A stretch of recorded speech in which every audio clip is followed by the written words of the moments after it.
Hi everyone, my name is Eventually Milzo, and I'm going to explain the story about Jacob and Esau. And today is my second video for you guys. And before we start explaining the story about Jacob and Esau, we're going to have to pray, okay? God, I thank you for everything you have done for me. God, I thank you for my family. God, I thank you for everything you have done for my family and everyone else. God, actually protect everyone. I thank you for my viewers, and I thank you for everyone who's watching this, and everyone who's subscribed to this channel right now and who's liked. And God, I ask you to bless all of those who liked and subscribed and put notifications and supporting this channel. In the holy name of Jesus Christ.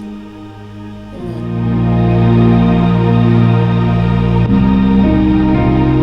Now let's start. To begin with, Rebekah and Isaac was married for 20 years. And when they were married for 20 years, after those 20 years, they wanted to have kids, but they couldn't because they failed to do that. So Rebekah wanted to have kids, so she prayed to God multiple times, and then later on she had kids. Not only one, it was only two. Then those two kids were twins. Two of them were different, so that means they're from different nations. It was like saying two nations, like two different nations and two different people. Then the first to come out was Esau. He was hairy, and stuff. Then the second was Jacob. He was holding on to Esau's heel when he came out. That's a sign of that's showing that he was trying to be the first son, trying to be firstborn. Then 20 years after they were born, they grew up, and they did this when they grew up. Jacob stayed inside with his mother, and Esau hunted food. Jacob would stay inside, and he was very quiet. And Jacob had smooth skin and all of that, and the good features. And he would help his mother.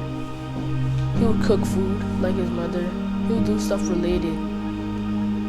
And Esau, he would cook Isaac's favorite animal food.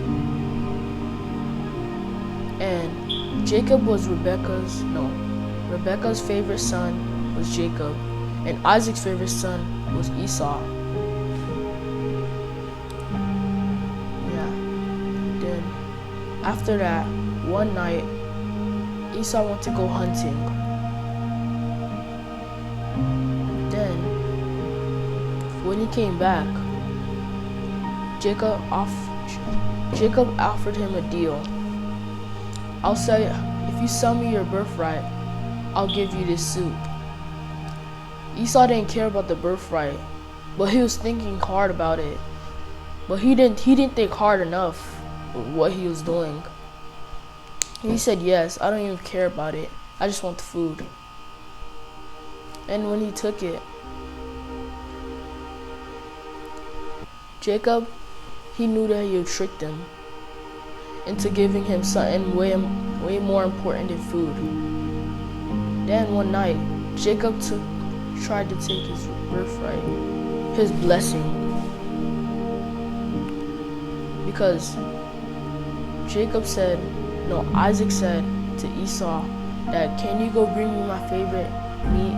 Can you go hunt it for me? Because I do not know when I'm gonna die, and I am blind. I do not know. Because I am blind and I do not know when I'm gonna die. So can you please hunt me some food? That's what Isaac said. Then Esau went to go hunting food. And when he was hunting the food, Jacob and Rebekah came up with a plan. You know how Rebekah favored Jacob? He wanted him to have the birthright because she liked him more. He wanted him to have the birthright, and he wanted him to have the blessing and everything that Esau's gonna get.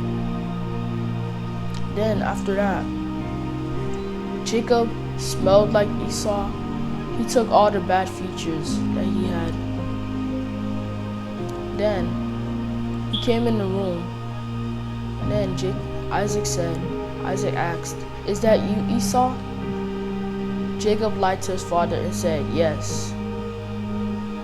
And then Isaac said, "I shall give you the blessing." No, before that, Rebekah cooked the soup so he could bring to him to give him proof that he came and hunted the food and took the goat meat to him. Then